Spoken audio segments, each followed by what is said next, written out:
Roman কই আছো বরিশাল? তা আজকে এই যে খালের পানি পেয়ে কয়বার গোসল দিছো? 7 বার। কেন 7 বার গোসল করলে জ্বর হয়? তাইলে আমার জুতোর দাম না। না এতবার গোসল করবে না। দাওয়াত খেয়েছো কাগো করে? 2টা। দাওয়াত খাইছো কাগো করে?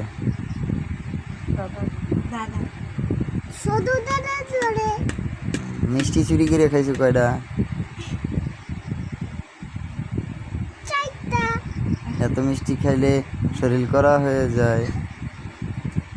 না 2টা। এই যে কালকে আবার যাবা কোথায়? বাড়িতে। কোন বাড়ি? ওই বাড়ি। ওই বাড়ি কোন বাড়ি? উনি দাদা যাবো। দাদা তাই আমার নানু তোমার বাড়ি। দাঁত তো পোকে খাইয়ে লাইছে। হ্যাঁ এই মিষ্টি চুরি করে খাও দেখে দাঁত পোকে খেয়ে লাইছে। টয়লেটে সমস্যা। কি সমস্যা? দাঁত থাকবে না, বুড়ো হয়ে যাবে।